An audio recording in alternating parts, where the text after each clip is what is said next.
The broadcast is now starting. All attendees are in listen-only mode. Hello, everyone. Hello. And thanks for joining us on another Rezdy hosted webinar. My name is Stevie, and I'm part of the product management team here at Rezdy. And today we're super excited to welcome Russell from TourismTiger, a leading web design and integrations company who we've worked with in the past on many marketing and integration projects for tour and activity operators such as yourselves. So without further ado, I will hand it over to Russell to introduce himself and take over. Thanks, Stevie. Hello, everyone. Thanks for joining us today, and welcome to today's webinar on how to improve your website's clarity and increase your bookings. Before we go into today's presentation, you should notice to the right of the window is a space for you to send messages. There isn't going to be an opportunity for a Q&A session at the end of today's webinar. So if you do have any questions, or if there's anything you'd like to discuss in more detail after the webinar, then please feel free to send Margaret, who is our marketing executive, and me a message through here at any point during the webinar, and we'll get back to you via email within the next couple of days. So, who are TourismTiger? Well, TourismTiger was founded in January 2015 by Matthew Newton, who is a Melbourne-based tourism marketing thought leader and author. The mission behind TourismTiger was to build great sales-focused websites for tour and activity operators that are effective from day one and stay effective. Using our team's industry knowledge, we've helped over 100 tour and activity operators increase their sales through our highly performing websites. So why are we talking about clarity today? Well, according to Dr. Flint McLaughlin, who is the author of The Marketer as Philosopher, clarity trumps persuasion every time. You could have the most beautiful looking websites out there. You could have the best tours on the Gold Coast. But if you don't communicate quickly and effectively, no one will get that far. So over the next 30 minutes or so, we'll explore how we can improve website clarity to increase the probability of converting your website visitors into customers and reduce bounce rates and visitor confusions. So on today's webinar, we'll be covering first impressions and how applying clarity principles leads to interest. We're going to then look at helping your visitor take action once that interest is created. We'll look at getting around your website and exploring your value proposition in your company. And then we'll look at communicating important information to your customers, making it easy to find, and meaning they get the information that they're looking for. We'll also look at how applying these same principles of clarity will help you with your SEO ranking as well. So, first impressions. So if you're like most tour operators, you'll invest significant time and resources in your website sales funnel, the forms, the booking software, the infrastructure, and many other features that are deeper down in the funnel. But if you don't command your visitors' attention long enough to get them that deep into your website, all these investments are for nothing. So while you can relax knowing that Rezdy is taking care of the back end, research has shown that most of the gain from optimizing a website occurs in the first 7 seconds of user experience. So millions of dollars are won or lost in those first few moments that a visitor spends on your site. So there are 3 simple questions that users will subconsciously ask when they arrive on your website. Your website, specifically your homepage, must have an answer to: where am I?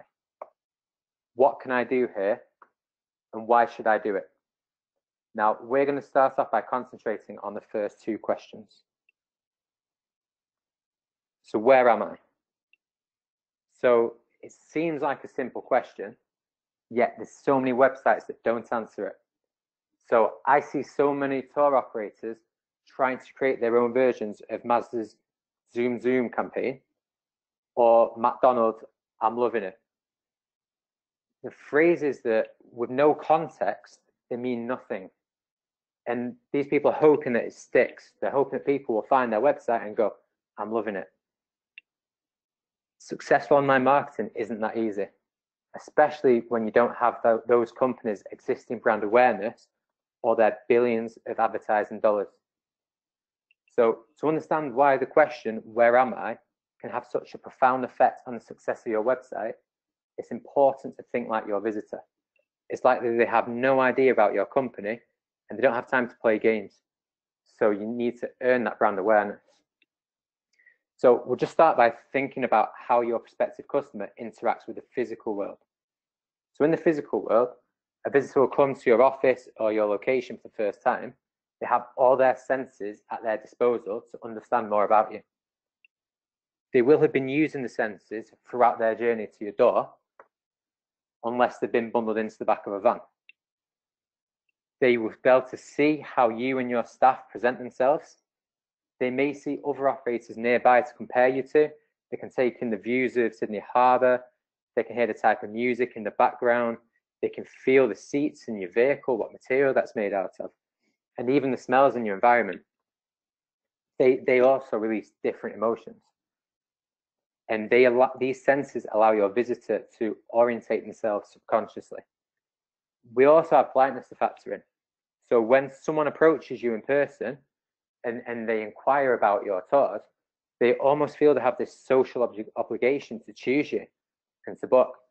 Whereas online, this social compliancy or social obligation doesn't exist.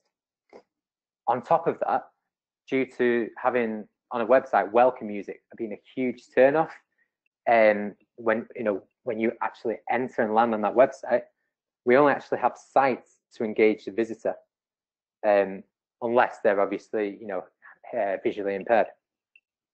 So therefore, the virtual visitor experience is massively different, and it needs to be orientated. So a movie is a perfect example of this need for orientation. So a well-produced movie would never assume that the viewer knows he is in Paris, for example. So there's always a few signature location shots of the Eiffel Tower, maybe the Arc de Triomphe, maybe even the Louvre, before the film returns to the plot. Sometimes to ram it home, if it's not necessarily obvious, they display the name of the location by filming a sign or superimposing the name on the screen, in addition to signifying a change of time or a circumstance, such as Paris 1997, or as you can see in this example, 2 days before a zombie attack. So going back to the first question, where am I? The answer to that question should be almost instantaneous. In the next couple of seconds as well, they must also know what they can do, or what you offer, which is going to move them in to the interest phase. It does sound simple and obvious, but if you think for a moment, how many websites do not follow those simple principles? So how many websites overload visitors with animations, with sliders? Sometimes you get multiple headers, multiple columns, and special offers on a product that visitor doesn't know anything about, and no actual clear direction of what they actually do. So when you bear that in mind, you can understand the importance of dissecting those first few moments and fully understand what they are actually thinking. So in answering question number 2, clarity is again key. The stumbling block of momentum is confusion. So in order for prospective customers to feel compelled to move through your site and to show interest, you must clearly tell them what they can do there. So here are 5 tips on making an effective first impression. First one is be crazily obvious. So when you're selecting things like your hero image at the top of your website, make sure it communicates what you do. Sometimes you could have a picture that, it's really up close, but you can't get any sense of perspective. So it doesn't have to just be beautiful. You need to also demonstrate what you do as well. Same with your headers and your subheaders. Again, they should demonstrate where you are and what you do. Don't use sliders. So sliders for us are a massive no-no. So we get clients who ask us about, wanting sliders on the website, and we always steer them away from that. And the reason we steer them away from that are because sliders slow down pages, which can impact your SEO and conversion rates. Also, sometimes it's difficult to transition them to mobile. Sliders also give the impression that the company was not sure what to highlight. So they just ended up trying to display everything at the same time, hoping that something's going to stick with someone. So this can actually add confusion around your value proposition. So this applies to both images, so sliding images, and sliding headers. So essentially just choose your best image, choose your best header, stick with it. And that way you show clarity over what your value proposition is and what you actually offer. Ensure your text is readable. Again, it seems really obvious, but think about the times when you've landed on a website and the text blends into the background image, or in terms of the font, whether you can actually read the font that's being used, or it's big enough to read, So, and I'm not talking about making it easy to read for people with 20/20 vision. If someone's not clear-sighted, they can have issues reading that. So just make sure that everyone who visits your website can read and understand what is on that site. The next thing is selecting the correct image. So I touched on it before in terms of being crazily obvious.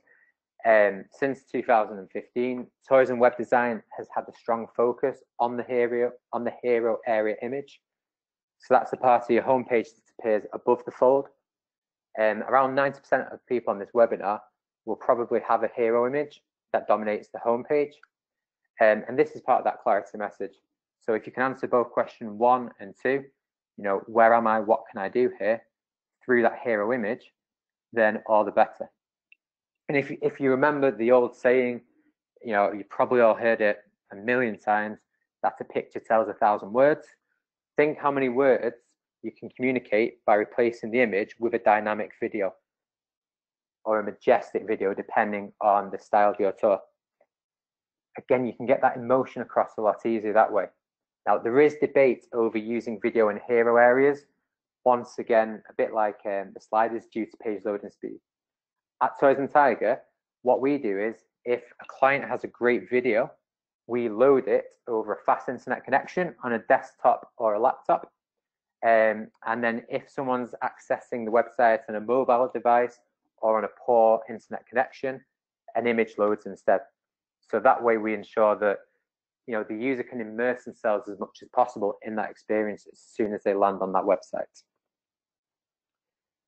The 5th tip that we have for you is to drive the first click, which leads us away from the opening topic of your first impression and onto our next subject of driving actions.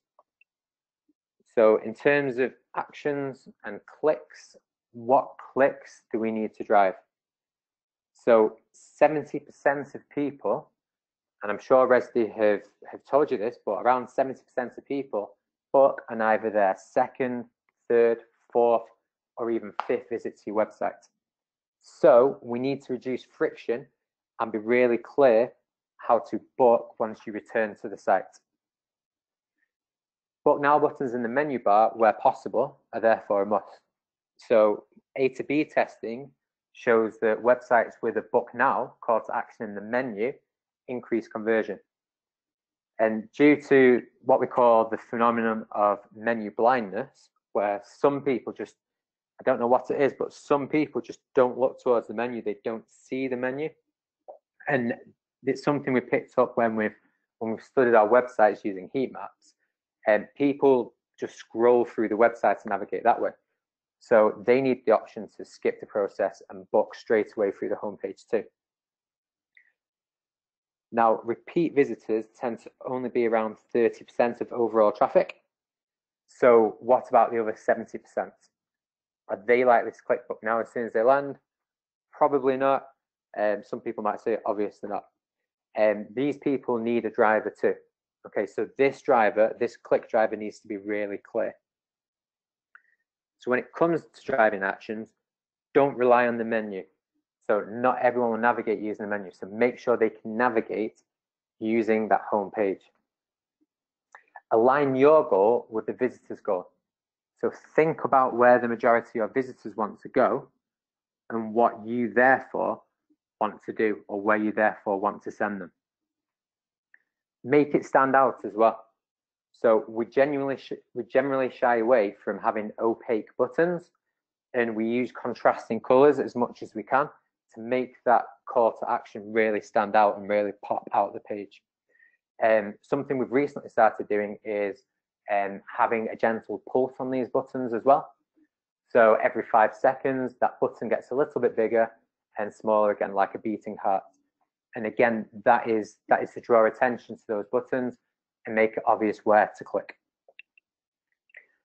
I mean, we've been speaking about buttons, but always make it a button.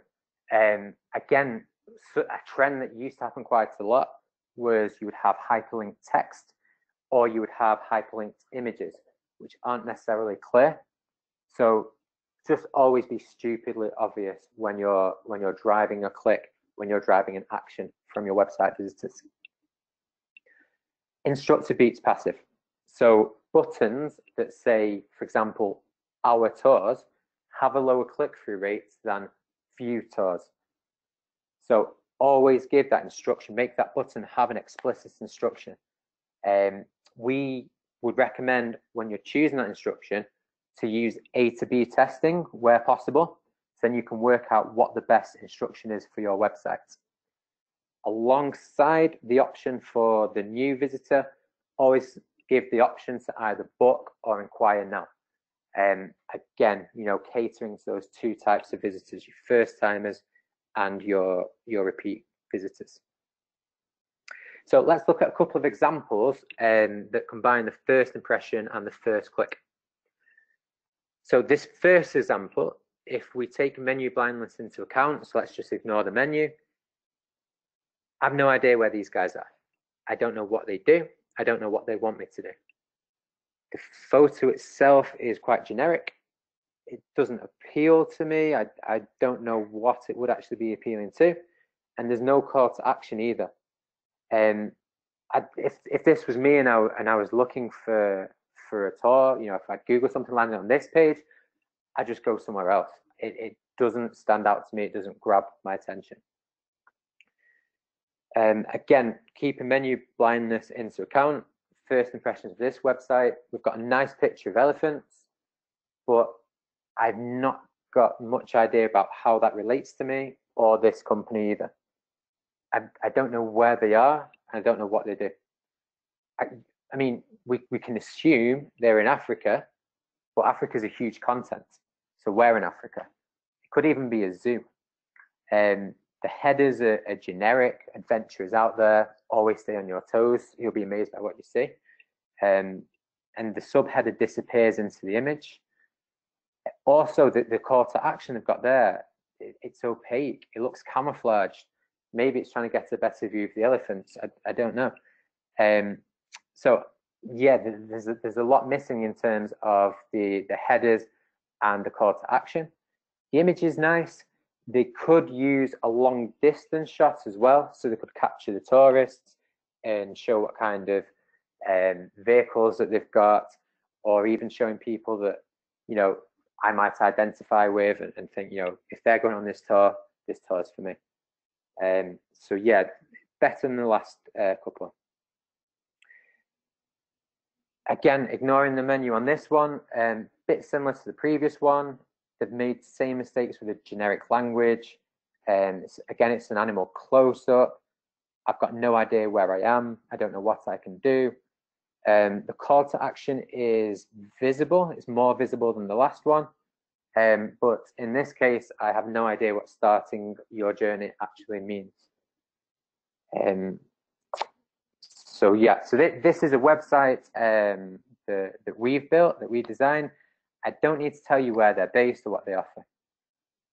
The background image is really clear. So to people who are actually visiting Ireland, they would recognize the most popular landmark of the Cliffs of Moher.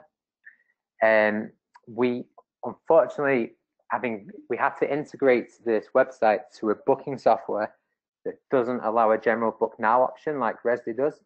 So we couldn't just have that call to action straight away. So instead, we have given visitors 2 clear paths that they can go down. So view our tours or view the different Dublin attractions. So this is what we consider a perfect example that we built for Active Asia Tours. Both questions are answered. I know where I am. I know what I can do. And both call to action buttons stand out. And I also understand where they lead to. I know I'm going to go to the multi-day tours. I know I'm going to be able to book now on the other one. And the book now button in the menu as well also stands out, and it's clearly visible for people who do browse using the menu.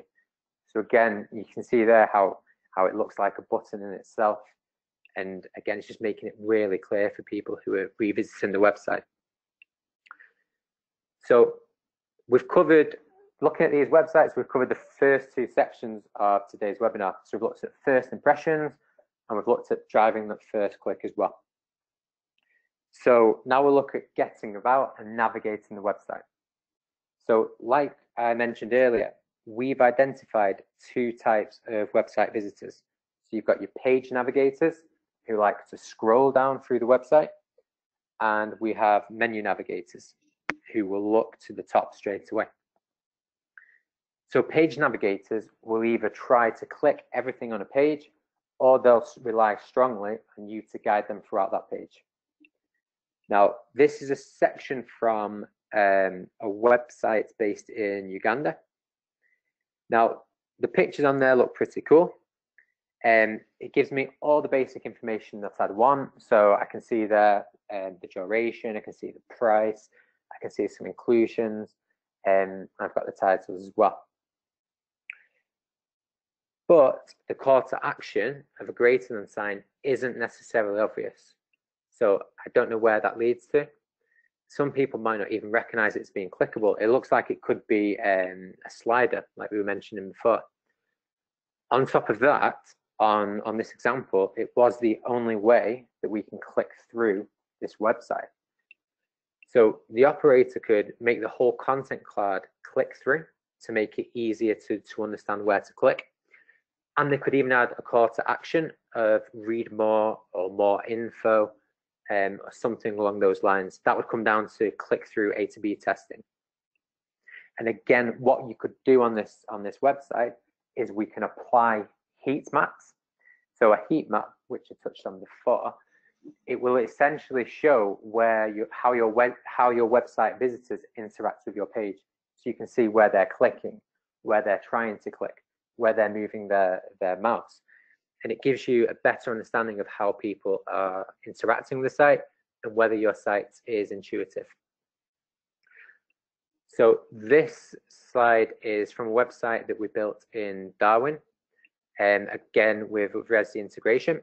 And this has same level of basic info, maybe a little bit less, but I know exactly where to click, and I know exactly where that's going to take me. I know I'm going to go to that tour page. It's not going to be a book now. It's not going to be a slider. I know exactly what that button does. So essentially, when you're designing the site for someone who likes to scroll, someone who likes to navigate through the page, it's really important they know where to click. It's really important they know where you're sending them. Coming on to menu navigators, each option in your menu has to be really clear, again, where that leads to. So take this screenshot from Boise Hot Air Company as an example. So, skipping over the first impression, so we'll skip over the lack of a header, and we'll just go straight to the menu. On here, we can see that the second option is about. We also have the options of information, there's ballooning history, and there's also frequently asked questions there as well. So first thing is, what is about what? Or about is about what? So is about the company? Is it about us? Is it about ballooning? Is it about Boise? Second, relating to the information, again, what does the information relate to? It could also be company, it could be ballooning, it could be the location. And then ballooning history. Again, is it the company's history of ballooning, which could be quite relevant, or is it ballooning in general? And then the fourth point is frequently asked questions going to be relevant once we've worked out what the other pages hold. So if we look at the about page, so it turns out that it's about the company. So, and it's even got the header about us. So why not just change to about us, which adds clarity straight away. So as soon as someone's on that home page, they know that that page leads to information about the company. The next one is information. So this looks like it is about the flight itself. Got quite a generic start, but it looks like it's about the flight. So why don't we change the I would recommend personally for changing the menu option to either our trips or our flights. So this would make it obvious exactly where I'm going to land. As they only offer hot air balloon rides, the frequently asked questions section that we spoke about before, that can easily be incorporated into this page. So that way you're going to be reducing the menu, you're going to be giving less options, less click-throughs, and you'll be more focused on what you're trying to sell, which is obviously the flight itself. Also, if we look on here, there's no obvious call to action. So there's get info, there's scheduling, waiver restrictions. One thing that we do on the websites that we build is we will have basically a bar on the right hand side that's kind of a floating bar. So wherever the visitor scrolls, so however much they scroll down, that bar will follow them down the page. And again, it just makes it really easy for someone who once they've made that decision to book, to actually do that booking, to find that button. You know, it reduces that friction of confusion. You know, it's really clear where you need to go next. So moving on to the next page, ballooning history. So, I mean, like we can see here, it's talking about the Montgolfier brothers ballooning. It's talking about China in 220 AD. So it's really adding no value to their experience or company. I wouldn't read this page and think, right, that settles it. I'm going to do this trip. For me, it's distracting the audience by having this page there in the menu. It does though, or it could have good SEO benefits. So what I do personally is I'd create a blog and I would have this kind of article, which don't get me wrong, it's probably, you know, a really interesting subject, but I would have this article in that blog, and that way it could help drive traffic, and you know, the company can write other articles about similar things. So yeah, I'd definitely keep hold of this page, but I would get rid of it from the menu. So overall, this is my alternative menu. This is how I would structure that page. So I'd have the home, I would have our flights. So information is now renamed as our flights. I would change about to about us. There would be a blog section, which would allow for more articles along the ballooning history kind of theme.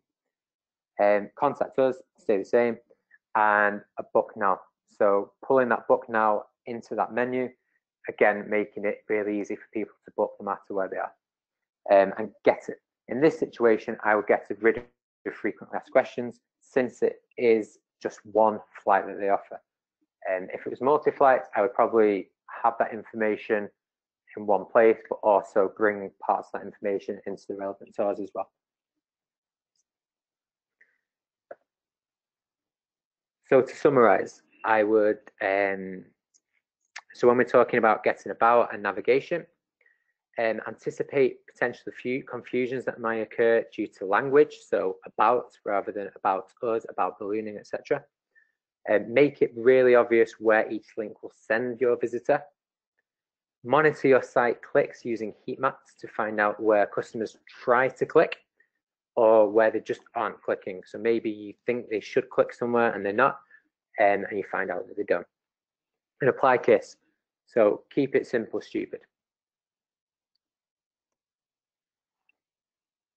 So once your visitors start navigating, because it's now really clear to get around your site, you need to make sure they can access the relevant information that they're looking for. So there's a minimum of 4 key points of the tour that someone who has entered the interest stage needs to know to help answer the question of why should I book. Primary considerations include how much it costs, what time it starts, where it starts, how long it is, can they do it, and is it suitable for them. Okay, so these are the 4 primary considerations. Depending on your activity, as you're well aware, there's always other considerations that come up, and sometimes they're further down in the hierarchy of considerations, sometimes they're just as important. So just looking at this example of a tour page, so there's a lot of text there. To save you reading through that text, when I visit this tour page, it answers none of those 4 questions. So obviously, you have to actually search through that text to realize that you don't have your questions answered. Whenever we build a page, we have to think like the tourist. So think about what information we would want to know, and then pull that information out to make it really easy. Now, Matthew, who is our founder, who I mentioned earlier, he actually did a webinar last year with Rezdy, where he went deeper into the different people who book tours and how we can actually sell to each of those different personalities. So if you'd like more information on this webinar or on the article that he wrote that's accompanied that, please just leave a message in the chat box and we'll send over the link. And like I say, you can read more about those people. So this is an example of a section from the tour page for Sydney Harbour Boat Tours, which is a site that we built. And we include this section, and it's below the initial gallery and below the intro description. And it just pulls out the key details that the average guest would need, or the key questions that they would ask. Once the visitor has this kind of information, they can then read deeper into the experience if that's required. Sometimes this might be enough to book. Sometimes people will be quite happy that they know it's a good tour company, and they just need these little bits of information. But sometimes people need to be sold to, so they can then scroll down and find out more and really read the beautiful written prose. And again, if you want more information on these different types of customers, just leave a message and we'll send you the article that's on Rezdy's website. So yeah, always break up key info from paragraphs and present that clearly. Now, moving away from what the customer's looking for on these kind of key details, I recently spoke to a helicopter tour operator based in the US. He was looking to increase his online bookings, and he mentioned that he wanted to reduce friction as well. So he wanted to reduce the amount of pages and steps people had to go through to book. Now, I went and did some more research into his company, and because I wanted to find out how else he could benefit from a new website. So this led me to check out his TripAdvisor account. And whenever I do that, I always go straight for the 1-star reviews, because they're problems that need solving. They need solutions. So when I went on there, I found these 2 reviews. So looking at the first review he was left, the fact that the client was told the tour would only go ahead for additional $100 before the tour ended up being cancelled, we can probably assume that there was potentially a minimum number of guests required to fly on his company. And then when we look at the second review, that actually confirms that. So this guest has been explicitly told that they require a minimum of 3 flyers, and this guy again had his flight cancelled. In addition to this, if we read into the second review, we can see that this same guest was forced to lose £3 on the day of his flight due to turning up on the day and discovering there was a weight limit of £200. Obviously, he was slightly over. So, and I know everyone hates receiving a 1-star TripAdvisor review, especially if there's something that you could have done about that, something you could have preempted. So I thought I would bring that up to the operator in question. Before I did that, before I spoke to him about that, I thought I'll just make sure it isn't on the site, because I anticipated this response, but we explained that on the website. So I went back onto the site and I searched through. I couldn't find any mention of a minimum occupancy or a minimum number of flyers per trip. However, I did find this. So the weight limit was on the website. So for helicopter passengers weighing more than 200 pounds, the purchase of an adjacent empty seat is required to safely balance the aircraft. So it was on the website, but it was hidden away on the frequently asked questions page. Now, why was this in the frequently asked questions? So any maths geniuses who are on the call will be able to translate 200 pounds to 90 kilograms, or you might actually work in pounds yourselves. Either way, if I were to go on a helicopter tour, I certainly wouldn't be asking whether I'm too heavy to travel in a 6-ton helicopter, especially considering it's probably my first helicopter flight.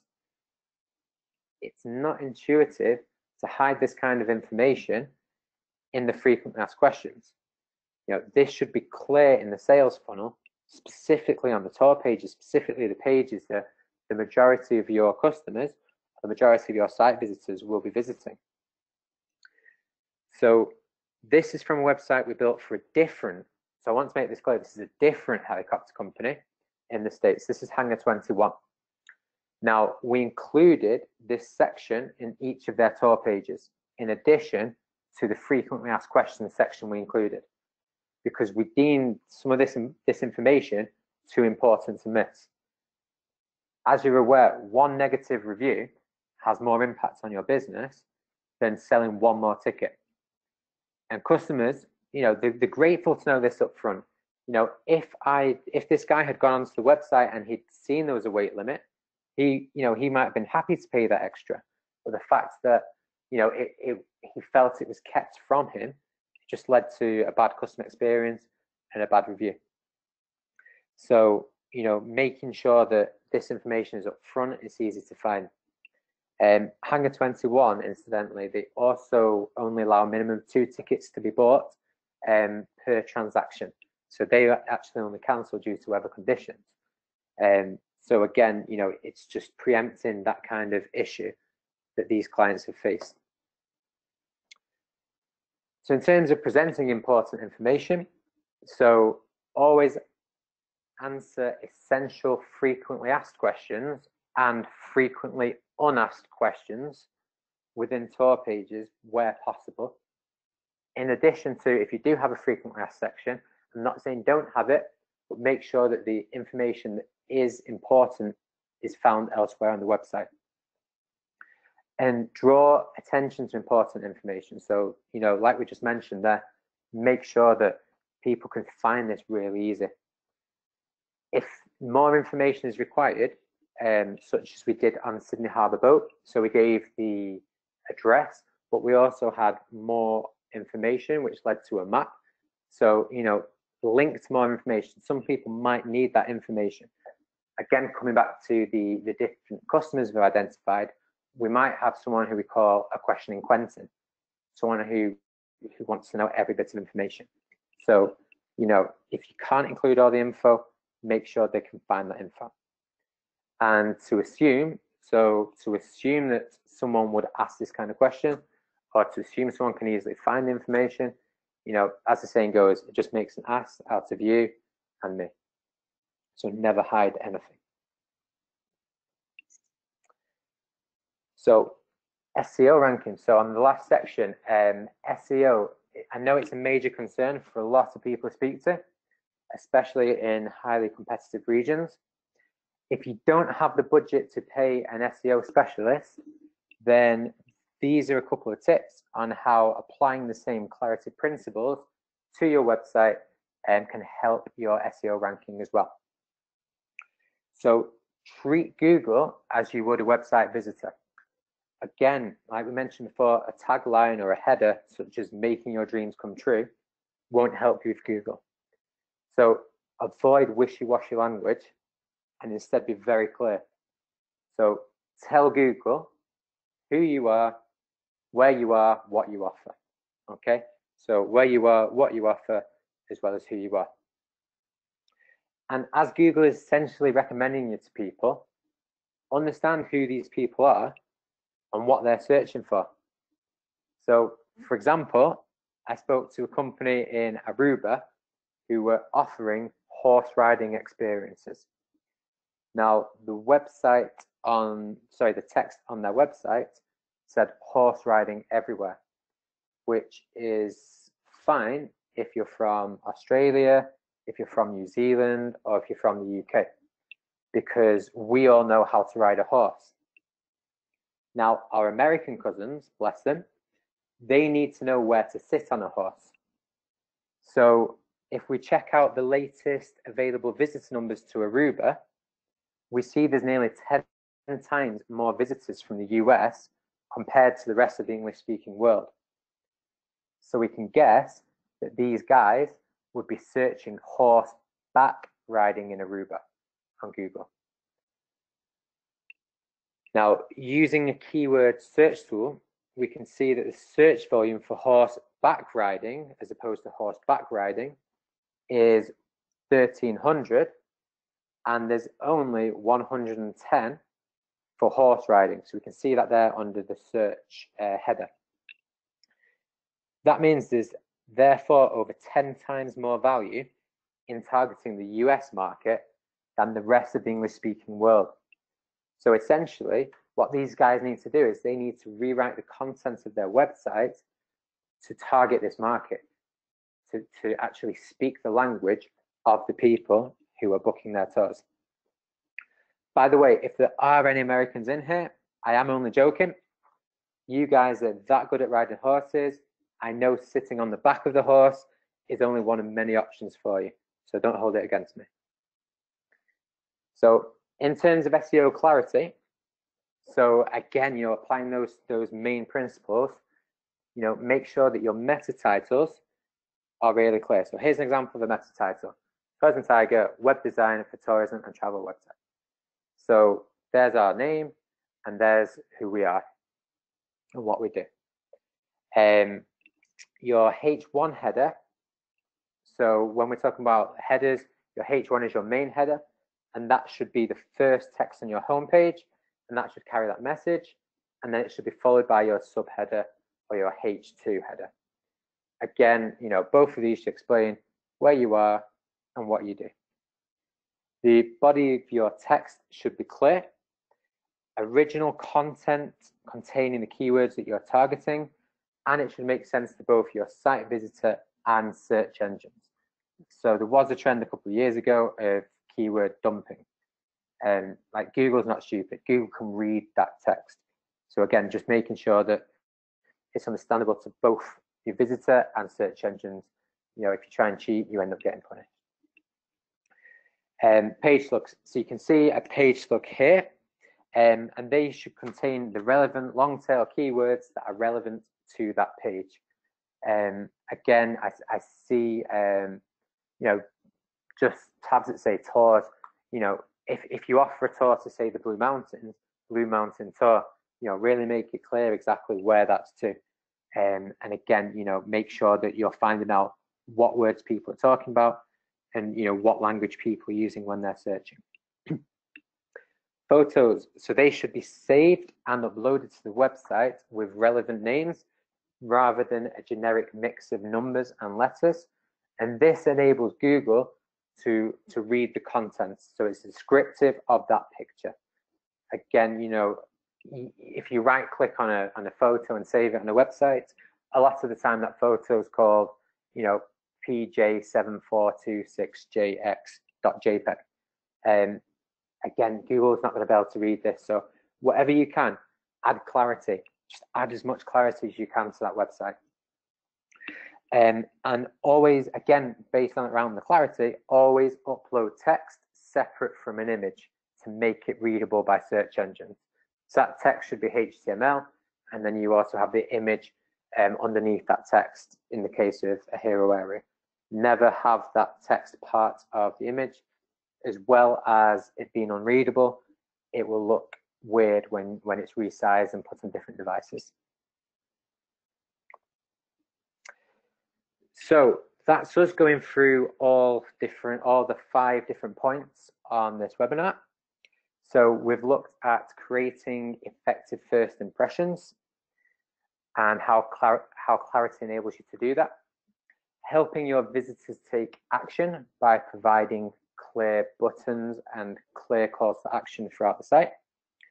How to make navigation more intuitive by ensuring that they understand where they can click, by making sure that the words that you're using and the menus show where they're going to. How to communicate important information, so pulling key information out of the text, making sure that anything that will help with you in future, with your future customer relations, is displayed up front. It's easy to find. And we've looked at how to apply those same concepts of clarity to aid your SEO ranking as well. So if you do want to find out more, or you've got any further questions that you may not have asked in the chat throughout the webinar, feel free to drop me an email. There's my email address. We will be sending out this slideshow, and the Rezdy team will also be sending out the link to find a rerun of the video as well. So like I say, thanks a lot for joining us, everyone. And please get in touch with any questions or anything that you want to bring up to myself or to Margaret as well.